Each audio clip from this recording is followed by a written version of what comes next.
Not having knowledge about menopause and perimenopause and just women's bodies in general is a huge toll on women's mental health and physical health. We have so much stress and, trying to do it all. And then on top of that, they're really feeling the mental toll of their bodies changing. And so I think to understand and educate yourself on this is something that women, unfortunately, were never given and still continue to struggle with.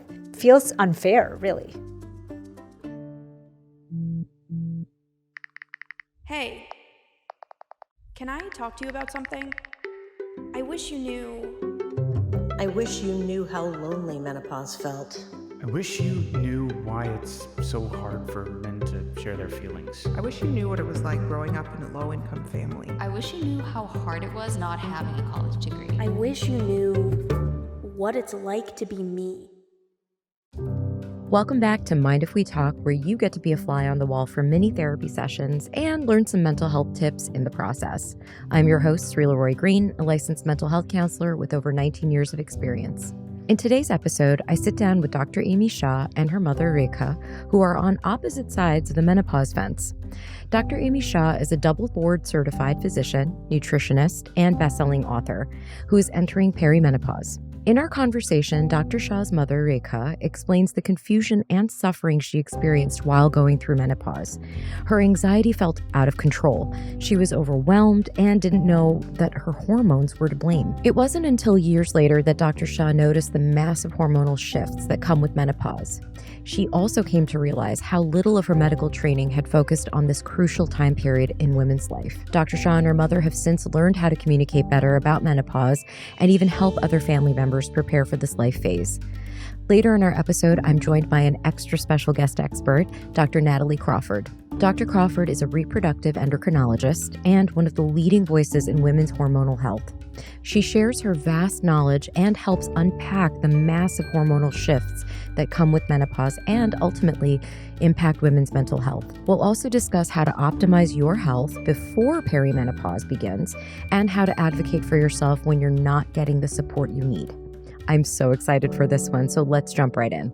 I just wanted to say thank you so much for being here and for taking the time to really talk about a topic that I think needs to be talked about way more than it already is. For decades, there's been a limited understanding of menopause, and it's talked about almost like it's just some phase. And the reality is that it can be incredibly transformative and life-changing for us, and again, very subjective to the individual and what they're going through. When you're looking back, what do you feel like your body was trying to tell you?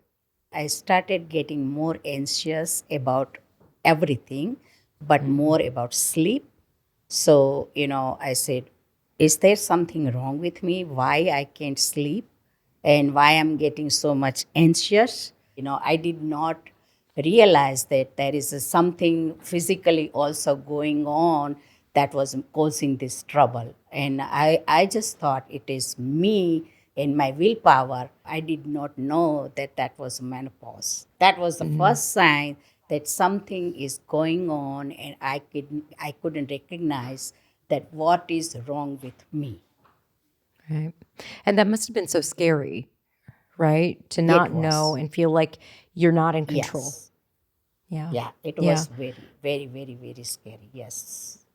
I mean, I think you were saying that you felt like almost like you were going crazy or something. Yeah, like people, my husband probably thought that I'm going crazy because all of a sudden, how can you have a low willpower, and why you are worried about sleep, and why maybe you are taking too much stress for nothing and things like that.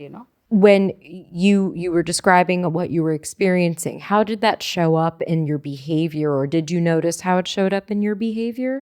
Yeah, so in my behavior, it was happening like, I was working as a HR person, and I had a payroll going on Monday. Sunday, 4 o'clock, I will start thinking about Monday payroll, and I would be like freaking out. And then when I go to the payroll, and every little small mistake is like my heart was pumping. I don't think I can handle this, and those kind of thing. At the end, it was getting so much that I had to leave my job because I couldn't handle the pressure anymore because it was giving me too much anxiety. That sounds like, just again, such an overwhelming and scary time, and to not know what was causing it. Amy, how about for you? What were your experiences like, or the early clues? I think I'm coming from it from a different angle because I'm a physician, and I started to realize that everyone in my friend circle that was like in their even their late 30s and early 40s was noticing like changes in our hormones, like sleep, energy, mood, weight, all these things were happening. And my colleagues, even myself, we never really learned about a transition that happened 30s and 40s. Like we thought of something that's happening in your 50s as something. Menopause felt like something that was like hot flashes and night sweats. I think for me, what was surprising was that when I started to learn that perimenopause starts in your late 30s and early 40s, I thought to myself, wow, nobody knows this. Not even doctors know this. We didn't learn this in medical school. And all these people are walking around thinking that they're, not exercising enough. They're not, doing enough. They're probably something's wrong with how they manage stress or how their jobs are. And they don't realize that there's something else at play here.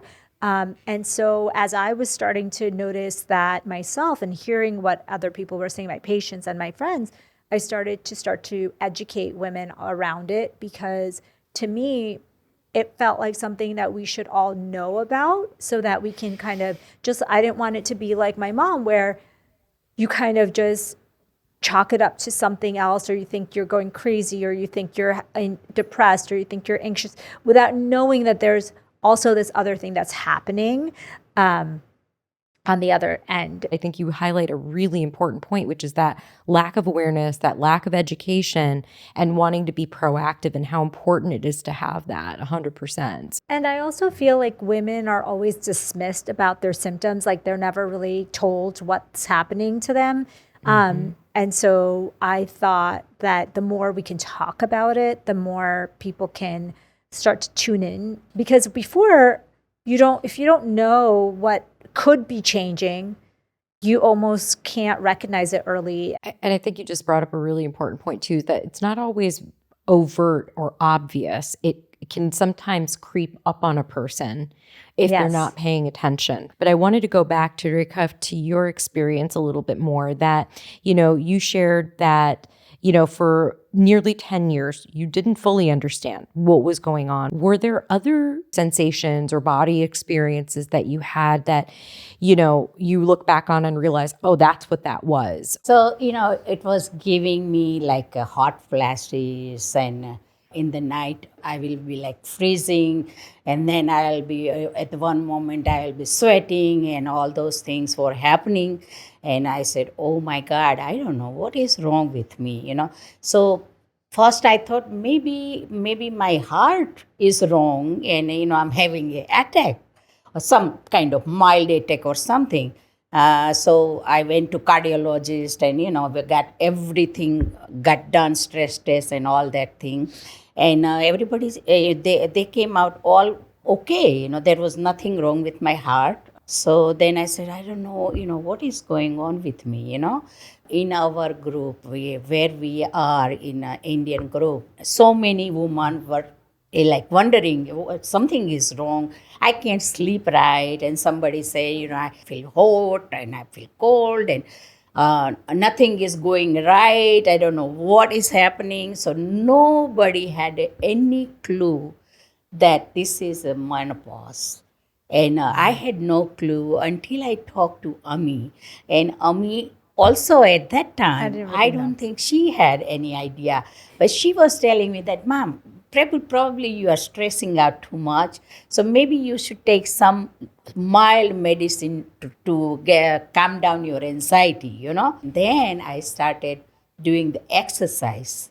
And when I was walking 1 hour every day, I'm taking anxiety pills every day, and I think I'm more. I was trying to make myself more happier, being with the kids. I'm doing all the things that makes me happy. So at that time, it was somewhat manageable. So I thought, maybe it's working, but I did not know that what is the main medicine for that and how to calm it all down. I was still in the air because I didn't know anything. Did you ever feel misunderstood by friends and family when you were going through that? Yeah. People were thinking it that she doesn't have a willpower. She can't do anything. They were thinking that something is wrong with me. Mm-hmm. Yeah.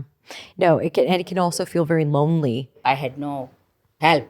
You both mentioned in your pre-interview that you both realized together that the difficulty that you were going through, Rekha, was, menopause. Ultimately, that was the answer. How did that moment feel for the two of you? I think for me, when I started to learn all the symptoms, it just brought me back to my mom during our wedding time, which was when she was going through all of this, like the year before the wedding. She was like going through the throes of menopause, and I recognized all of the symptoms, and I was like, oh, that. So I told her, I'm like, that's what was happening to you at that time. So she was like, oh yeah, I had all of those. I had the anxiety, I had the sleep issues, I had the mood issues, I had weight gain, weight gain. Yeah, like all of those things, all the classic hot flashes, night sweats, everything that she thought was all separate. Like your carpal tunnel, you thought was separate. Your palpitations, you thought were separate. Yeah. All of those things could have all been from the same thing. Yeah. People don't realize how interconnected each piece is. Right. And I think oftentimes people, again, are very dismissive, even to themselves. Amy, you mentioned about, essentially like medical gaslighting to some degree a little bit earlier, how easy it is, especially for women, to have their concerns dismissed. In our family, when we were growing up, I have never heard of menopause. When I got the menopause, I have never heard of menopause. Like, and none of your cousins? None of my cousin, none of my aunts, or any of my relative or my friends. No one talk about menopause. No one. They just say, oh, okay, you're getting older, you're getting fat, you cannot sleep more. One of my sister-in-laws was going so crazy because of the menopause that she ran away from her house because she was getting so anxious and sensitive about it. And she thought that in my house, nobody is giving me any importance. Nobody talks to me. No, everybody thinks I'm going crazy. And so no one is giving me importance. Why should I live in this house? She left the house. Nobody realized that was because of the menopause. And at that time, because of me, I knew. And I told them, I think maybe it's a menopause. And they thought I'm crazy because they didn't know any symptoms or anything about the menopause. Her life was totally changed. It's so interesting because for their generation, it seems like there's a lot of mental health issues that happened during that time that were all kind of, one, it's taboo, two, it's really looked down upon, and then three, like nobody really wants to uncover like the roots of it. And in this situation, I recognized it, and because after a year or two, then she was back, and she's okay. And she's living with the family, and everything is okay now. I think you touched on so many really important points. Is oftentimes the life change that menopause can bring on, right, can often uncover unspoken underlying pre-existing issues. Right? Yes. Question for you, Amy, is, now that you're at that stage, you're entering perimenopause, you have a very different set of tools right, than your mother did, right? You've got the medical training behind you, so you've got that little edge. But then you've got the research, you've got societal changes, the narratives change. It has changed quite a bit. Even with all that knowledge, what still surprises you about this specific topic and phase of life? I think, unfortunately and fortunately, we have now so much information, and sometimes it's competing information. So a lot of what I'm dealing with for myself and for my patients is like, what's actually the right way to go? What are the right treatments? What are the right tools? And so I still think there's a lot of confusion. We don't have all the answers. We don't have all the research. But, I can't help but think that maybe it's good that we are coming at it from a place of curiosity rather than trying to suppress. Yes. I think society used to think of menopause and perimenopause as a decline of life, when women just weren't as important anymore. And now it's like, but I think now what I'm understanding is that it's not necessarily a decline. It's just like a reshifting of the body and brain. And so you have to kind of adjust to it. I think taking away that stigma that menopause means the end, but instead looking at it more as this is an opportunity to reinvent. Rekha, you had your journey. Amy, you've had your journey. How have they differed? How have they been similar? What did you notice? Yeah, so I think I'm still not in the stage where she was, but I think it's very different. One, because I am catching it earlier, so I'm watching myself. Secondly, because I think that knowing what she went through, I know, the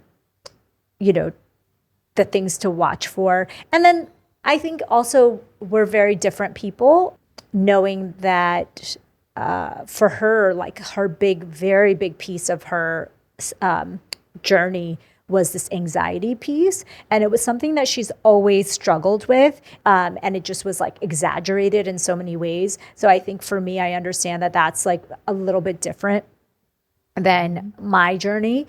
But definitely, I'm looking at the sleep issues. I definitely see what people are saying about energy, mood. There's lots of different things that I'm watching for, but I think I'm still pre and peri menopause, whereas I think she felt most of her symptoms at the very end, which is typical for women. And also, she really, I think we didn't talk about it yet, but she didn't have access or even a discussion about hormone replacement therapy as a treatment option that most women today do. And at the time, it was kind of a taboo subject, and nobody really prescribed it because of the feared risks of cancer. Yes. And so that wasn't even an option for her when she was going through. She would have been a perfect candidate for it. Curious to hear from you a little bit more, Rekha, is about knowing what you know now. What are some ways that you would like to support Amy when she gets to that point, or is, starting to get into that point? What would be some of the ways that you would want to show up for her? I will do anything and everything for her, whatever support she needs it, I know the medicine wise, she will take care of the whole, whatever hormone therapy or whatever she can do.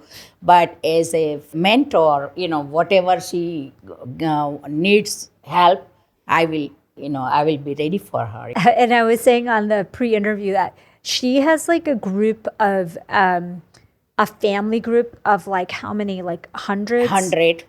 100 people or more, right? And she gives advice there all the time about health and life. And so she's not just supporting me and my brother and my kids and her husband, but she's supporting an entire extended family who really takes her advice. Yeah, they talk to me about anything and everything. And I said, I'm not a doctor, I don't know everything.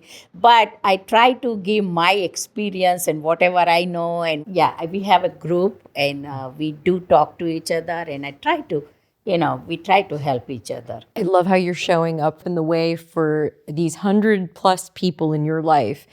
in the way that you wish somebody had shown up for you? You probably wished you had that when you were going through this, because you could yes. get the support of your yeah, family. Yeah, but at that time, the phone was not that much available, and social media was not there that much. Now we have a WhatsApp group, so we can talk to each other more. Yeah. At that time, there was nothing. Now that you've both had this opportunity to get some clarity, when you look at your mother, Amy, do you feel like you see her through a different lens now based off of what you know about what she was going through then, what she's been going through, who she is today? Has that changed your lens? It's definitely changed my lens, because I think at the time, even I didn't really know about menopause. I just was giving her advice about how to manage her stress and anxiety and sleep issues and weight gain as separate issues. And then when I really understood what was happening to her, it just it made me realize oh wow, she was just going through a life phase that's normal. We kind of were even as a family kind of trying to help her figure out what she needed to do.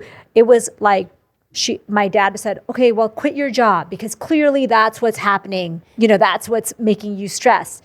And then had he known now what we know, we would have said, oh, it's not necessarily the job, it's what's happening to you in this situation. So definitely would have been different had we known. And looking back at it, I'm oh, okay, that makes sense. Yeah. Yeah, and it's easy to go into problem solving mode, right? Yes. And I think sometimes that's what I often hear is, when we don't stop to listen, to validate the experience and understand the why, that's often where things get mixed up, and then it contributes to even more misunderstanding, especially around something like this. But I think it's important, especially for our audience, to hear, how do you both feel that, the dismissal or ignoring of menopause, how do you think that it's collectively influenced women's mental health as a whole? I think that not having knowledge about menopause and perimenopause and just women's bodies in general is a huge toll on women's mental health and physical health both, but really mental health, because we have so much stress and pull on our lives already as women. Many women are dealing with their children, their jobs, their maybe aging parents or relationships, and trying to do it all. But and then on top of that, they're really feeling the mental toll of their bodies changing. And so I think, in my mind, to understand and educate yourself on this is something that women, unfortunately, were never given and still continue to struggle with, and feels unfair, really. Yeah, I agree. Rekha, what do you think? My generation, some of the people say, oh, she's crazy, she doesn't want to. It's an immense toll. Yeah.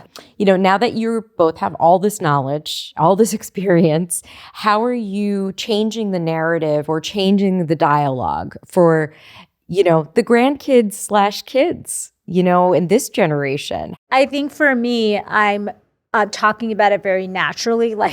My son jokes, he's I'm the 18-year-old boy that knows the most about perimenopause and menopause, and and we laugh, but it's true. It should be a conversation that's not a taboo or weird. It's not just for girls. It's not just for for older people. It's for everybody to understand. It's part of life. It's like pregnancy. Everybody knows that women get pregnant. So that's how it's changed for me, and the way I talk about it, I talk about it freely and not with any taboo. You should openly share what you have knowledge for the menopause, and people should not be ashamed of asking, what's going on because of the menopause.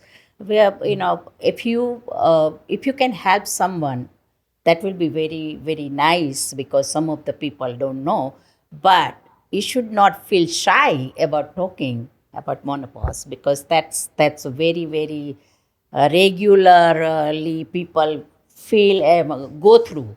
And my last kind of softer question, how has going through this journey, has it brought you both closer together? Honestly, knowing what she went through and looking at it from the frame of this was like a normal part of her life, it makes me understand her so much more. Like, she really thought that she was having some kind of mental and physical breakdown. And I think this really makes me realize that it was just part of her journey. And what a difficult part of that journey it was, because she didn't really have a lot of support from doctors, from her family, from her friends. Yeah. A lot of respect for getting through all of that, understanding, right? and empathy. For that. Yeah. Rekha, do you feel like it's brought you closer to Amy? We are getting more closer because of all this conversation on menopause, and she tells me this is what you were going through, and that it feels so much better, and you feel so much better, and I feel so much closer to Amy when we have that conversation. I love hearing that. And what a lovely note to officially end on. Thank you. As we heard, Amy and Rekha are now creating a support system for other female family members, so they don't have to suffer alone and in confusion the way Rekha did. But there is still so much misinformation, lack of research, and even gaslighting in the medical field that can make these conversations tricky to navigate. So I sat down with Dr. Natalie Crawford, a reproductive endocrinologist, to better understand the mental and psychological changes that take place during menopause and how women can best prepare and best advocate for themselves. Dr. Natalie Crawford is a leading voice in fertility and women's hormonal health. She just published her first book, The Fertility Formula: Optimize Your Lifestyle, Hormones, and Reproductive Health, and has an incredible podcast of her own that's called As a Woman, Fertility, Hormones, and Health. Dr. Crawford has a wealth of knowledge to share, and we were honored to have her weigh in on this conversation.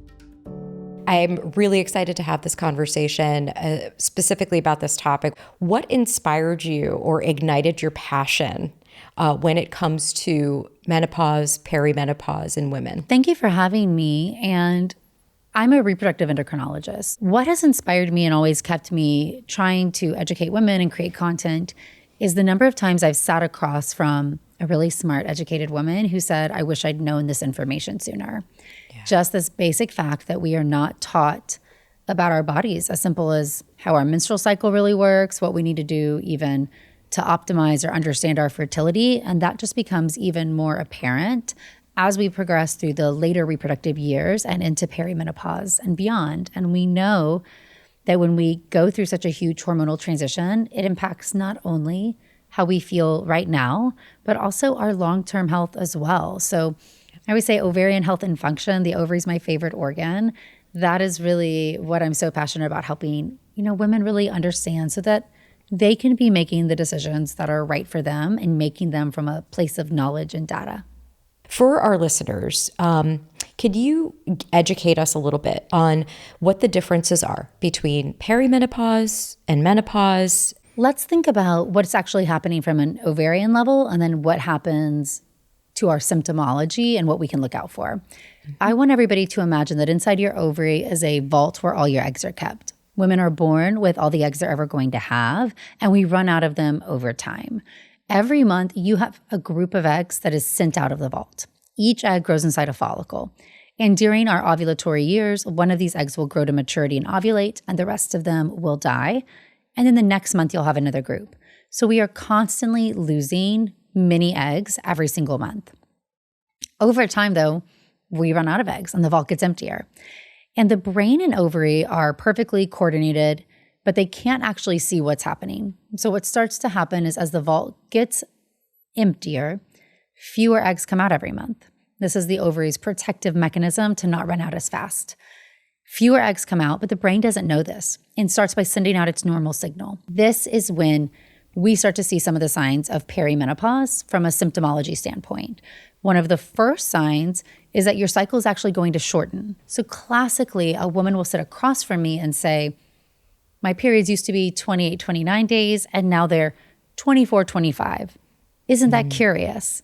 And I'll say, oh, that's not curious at all. In my brain, I'm immediately thinking her egg count is lowering. She is starting to enter into what we consider the perimenopausal transition. So we start to see that the brain and ovaries are still communicating at first, but the response is changing. So we're growing an egg faster, we're ovulating sooner, we're actually having less days of that unopposed estrogen, because the follicular phase of the first half of the cycle is when your body's getting that high estrogen time, you're feeling your best, you're feeding your blood vessels, your bones, you have your peak libido. You actually get fewer days of that when you start ovulating sooner. So women start to have the number one symptom of, I don't feel like myself. So they start to feel a little bit off, and it's because their overall estrogen is lower. And if they're tracking their cycles, they might notice they're having a shortening of their cycle, but their cycles are still regular. So one of the problems is many providers as well will think that perimenopause is when you start to have irregular cycles. And so a woman will say, well, but my cycles are regular. And then they'll get dismissed sitting at a doctor's office saying, oh, well, it can't be this. So it's really important to say, well, what's happening physiologically and how is that presenting? Because that estrogen is so crucial. And when you start to have just less total days of estrogen in the month, you will start to feel it mentally, mood, energy, and that is that driving factor. From there, if we think about perimenopause in stages, I always say perimenopause equals what we call in the fertility space diminished ovarian reserve, DOR. Because if you have a lower egg count, you are starting to go through some of the hormonal changes of perimenopause. Meaning for most women, they will have these hormonal changes in the 5 to 7 years before they go through a menopause. And the average age of menopause is 51 to 52. I loved that the way you explained that, because it's very palatable. So I really appreciated that. How did you come to realize the lack of research and awareness around women's health, especially in this arena? I mean, as an OBGYN and an REI, I've done research in women's health. And so back in fellowship, we have to do a thesis project, extensively research it. I got a master's in clinical research. And it became really obvious that across the span, there is a paucity of research when it comes to women's health, especially hormonal issues or even natural fertility, things that don't require medical intervention. Women have been, obviously were excluded from certain trials for a really long time period. And it has been viewed historically as a less, quote, important topic. The other thing, though, that's difficult, these outcomes take a really long time to study. Right. So if we're trying to look at something like brain health after menopause and what you should be doing in perimenopause to have improved brain cognition and decrease your rate of Alzheimer's disease, we're talking about decades of research that we'll have to undergo before we get that answer. And we always have to weigh risk-benefit for the individual woman who's sitting across from us. And that leverages itself into the hormone space as well. When we have less research, that doesn't mean something's not important. It just means we have to evaluate what the potential risks and benefits are for the person sitting in front of us. Right. It's so unique to that individual, which actually helps me segue into my conversation with Dr. Shah and her mother. Amy's mother, Rekha, described her experience with menopause as being really difficult. And one of the things that, she touched on is that common misconception of, that it's just a physical experience. Came to find out, obviously, that that's not the case. No. So I would love to hear from you as an expert here is how those hormone changes, how those fluctuations impact our psychological and emotional health as women. I think what you touched on that's so important is that things can be natural or normal, and it doesn't mean that suffering should be normalized. Let's be real scientific about it. Estrogen receptors exist throughout your entire body, but especially in the brain. We know that women, if we look at our regular menstrual cycle as a good baseline, at times of your higher estrogen, you have improved cognition, your mental health is improved, and at times where you have your lowest estrogen levels, you have more depressive episodes, more swings in your mood, higher anxiety levels, in addition to feeling more, quote, off and less stable, less happy, and having more brain fog. So estrogen is a really important hormone for the female brain. To act like we should just transition through having it be gone and be a perfectly normal, same version of ourselves as we were when we had these high estrogen levels is really such a ridiculous claim. At the end of the day, every woman should make the decision on if hormone replacement is for her or not. We should have choices and we should be able to leverage all the tools in front of us. When estrogen leaves the system, you notice it. You don't feel like yourself. Your mood will be low. Your energy will be low. Brain fog, difficulty concentrating, anhedonia, lack of joy, and things that previously brought you joy. Those are really shared experiences from a low estrogen state. And I always tell patients, this is going to change your life. Something as simple as starting very low dose estrogen will titrate it and get it to the right level. You're going to feel like a different person. And women come back crying, saying that they really just thought this was something they'd have to suffer with forever. Right.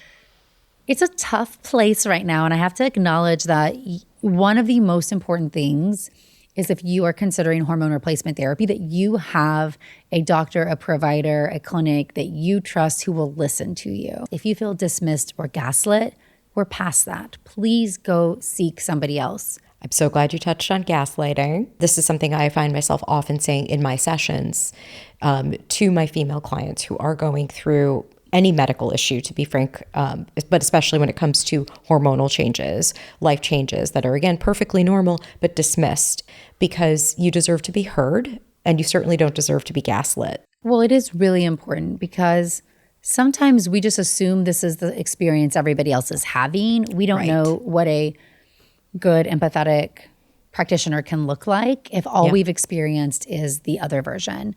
But we'll just double down and say, your health is so crucial to your well-being, to your entire lived experience. And it is worth fighting for and advocating for. And the way I like to think about it is, let's put it in 3 buckets. You have to learn what's normal. We've got to raise your fund of knowledge so that we can understand what's going on. 2, we have to be empowered to advocate for our own health. This means finding the right doctor, knowing the questions to ask. And 3, we want to take control and optimize the things in our world that can influence what we are experiencing. And those are really the 3 buckets that women should focus on when it comes to thinking about our hormone health as we go through these transitions. Are there ways that come to mind where women can protect themselves or prepare to some degree for these very, again, normal life changes? I think understanding that there's a lot we don't know here, but there is some information we can take from the fertility data and then apply it to the midlife time period. And that's how I like to frame this. So let's start by saying, we'll go through the buckets and we'll go backwards. Let's start by saying optimize.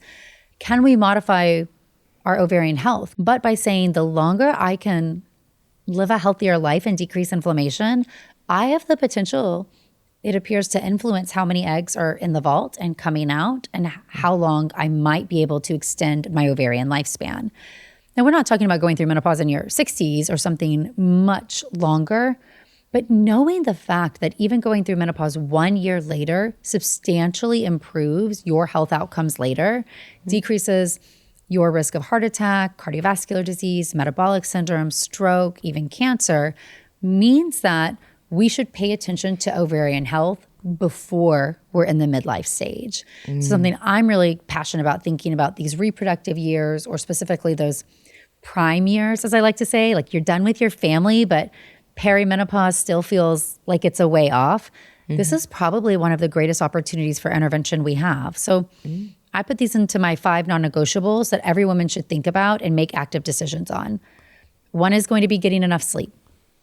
Okay, sleep is when your body has its internal cleanup system. So if we're cutting our sleep window short, not only are we increasing our foundational inflammation that we're waking up and starting the day with, we're also impairing how our brain can send out signals to our ovary. So getting enough sleep and good quality sleep is number 1. Number 2 is going to be chronic stress. And we'll say number 3 is going to be exercise. And I'm going to loop them together. And number 4 is food, and 5 is toxins. We really have to understand the word insulin resistance, which becomes a big player in midlife and beyond. But it's actually a huge factor to your ovarian health, function, and your egg count. So insulin is hugely problematic when it's at these high levels. Okay, well, how does that go into stress and exercise? Exercise is one key one. And one thing that women should start doing much earlier is building skeletal muscle when you lift weights. So if I have more skeletal muscle, I have more ability to use glucose without needing insulin. Lowering my glucose levels, lowering my insulin levels, making my cells more insulin sensitive or able to respond at a lower level. Right. But if we can build that muscle base beforehand, we're going to be in even a better position. But then 3 is going to be in those high stress moments. When you get out of that bad meeting or you have the bad news or you are scrolling on your phone, you saw something really triggering, try to activate that skeletal muscle. Go for a 5-minute walk. Do 10 squats. Understand your body. So saying, more glucose is released. I now need to go utilize that. Use it up so I can, quote, run from the bear and get back to baseline. And the earlier we learn to do these things and we make this a part of our day-to-day life, I call these the foundations of your day: sleep, stress, and exercise. We can start to lower our inflammation levels earlier. And the other 2 categories worth mentioning here in the prevention state is going to be diet and toxins.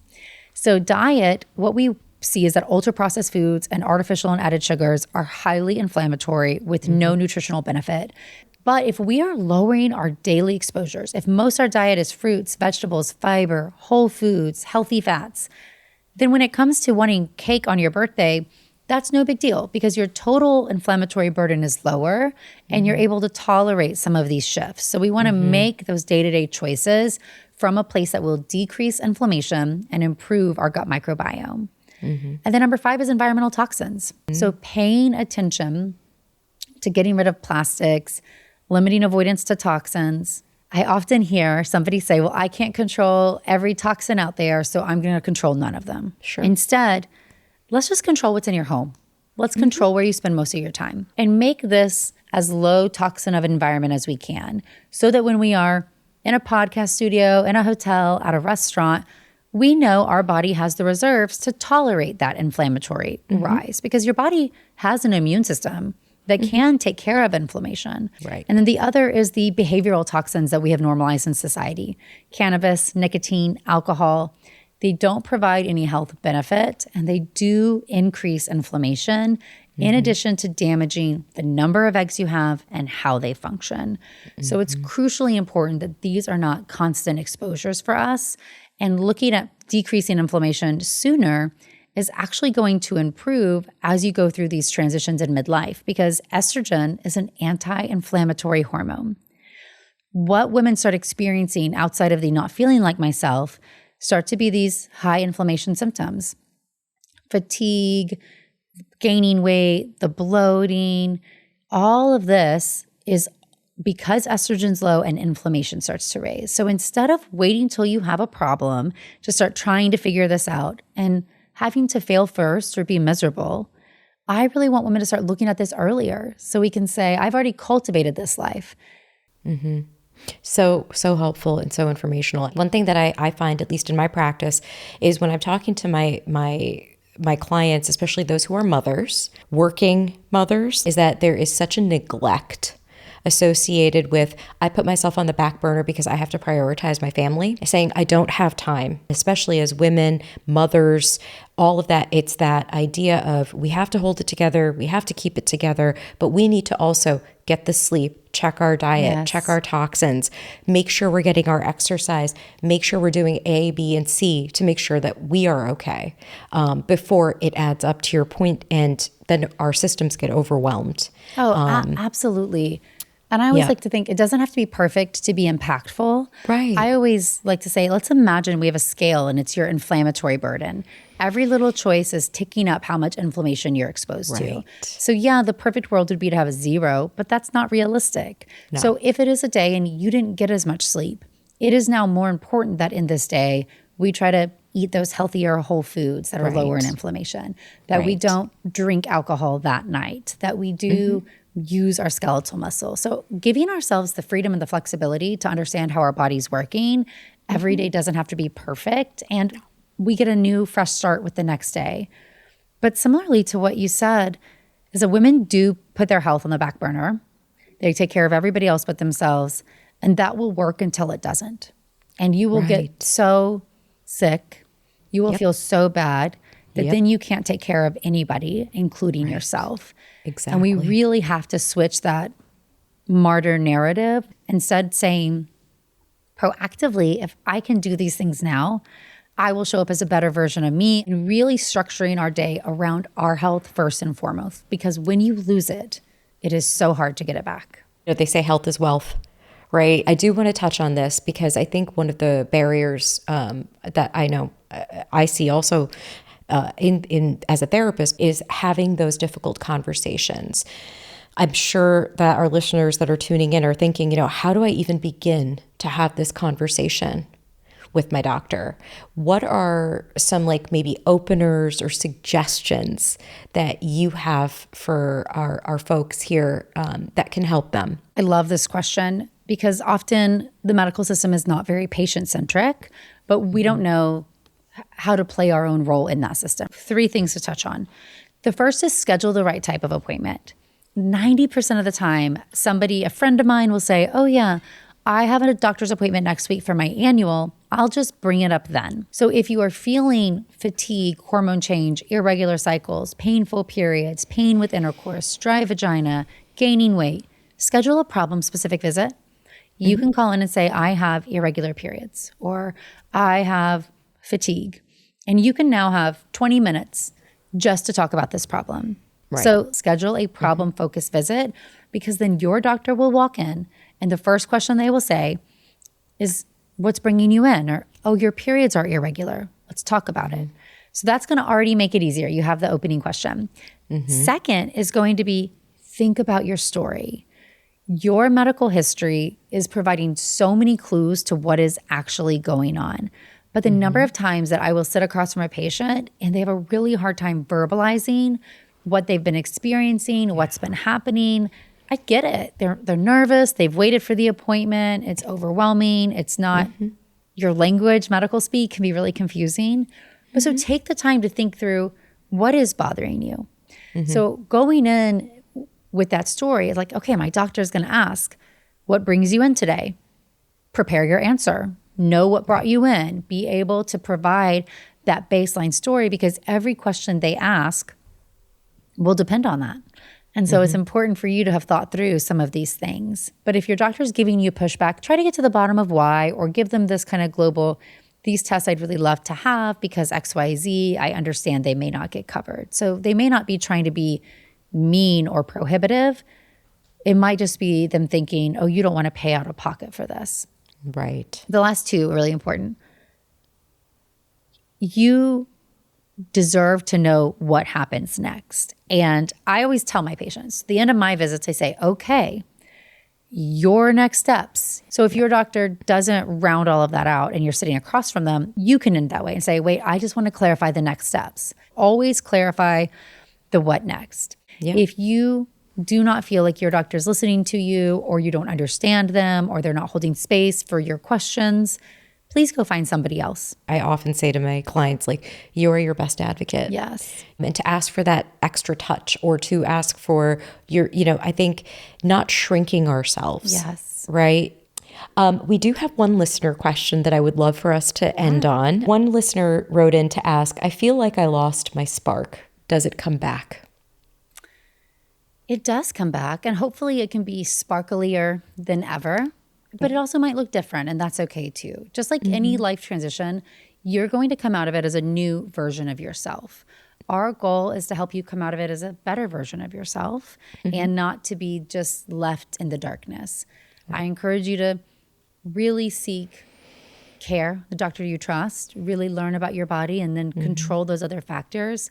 The unknown, for women specifically, is the scariest thing I find. When we don't know what's happening to our body, and we don't know what we should do, and we don't know where we should go, we feel more lost, and our spark is more dull than ever.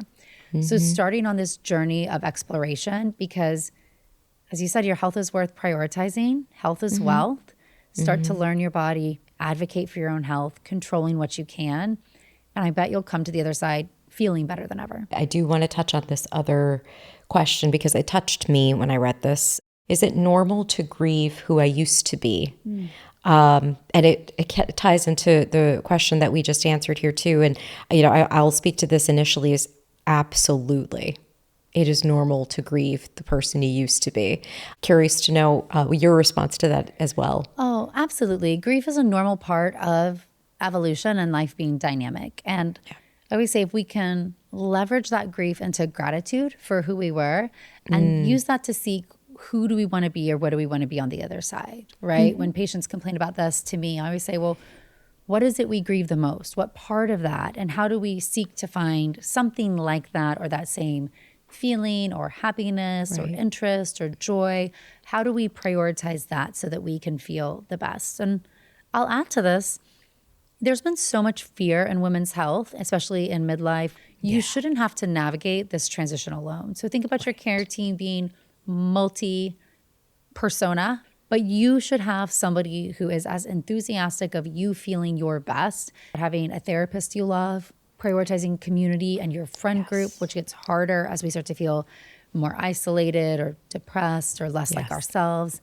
And really taking the time to have this team, which isn't just a doctor, but it's many different players that are helping us be that more sparkly version of ourselves. And we can grieve who we were, but we should actively work to become that next version of ourselves that makes us no longer grieve the past because we're excited to be where we are. And you touched on something really important that I want to highlight, especially, is that it is so important to have that social network.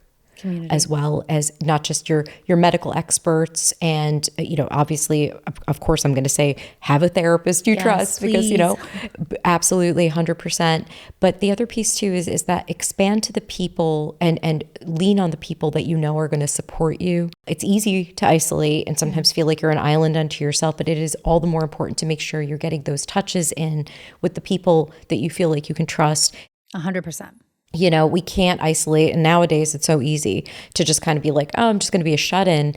Not to say there's anything wrong with that. But if you are especially going through a difficult time, it is so important to lean on your social supports, family, the people who you can kind of go to and have those conversations with, in addition to all of the other resources that you've already touched on. Thank you again for being here with us. Thank you for having me. It's been wonderful. Thank you. This is an ad by BetterHelp. In this episode, we're discussing how menopause and hormonal changes can have a significant impact on women's mental health. Representation in women's health care is essential both for physical and mental health, because taking care of our minds, not simply our bodies, is another pillar of health to consider during menopause. And learning how to process and express what you're feeling, or even identify it in the first place, takes practice. And therapy can help create a space to do that without judgment. BetterHelp makes it easy to get the support you deserve. Visit betterhelp.com/mindifwetalk for 10% off your first month. That's betterhelp.com/mindifwetalk. I want to give a big thank you to BetterHelp for their passion for this project and for giving us a platform to champion the well-being in all of us. Mind If We Talk is produced by Acast Creative Studios in collaboration with BetterHelp and hosted by me, Sreela Roy-Greene. If you like what you just heard, drop us a review in Spotify or Apple Podcasts and share the episode with your friends. Maybe one of our topics will help someone in your life. And remember, your happiness matters. Mind If We Talk is intended for entertainment and education, not for mental health diagnosis or medical advice.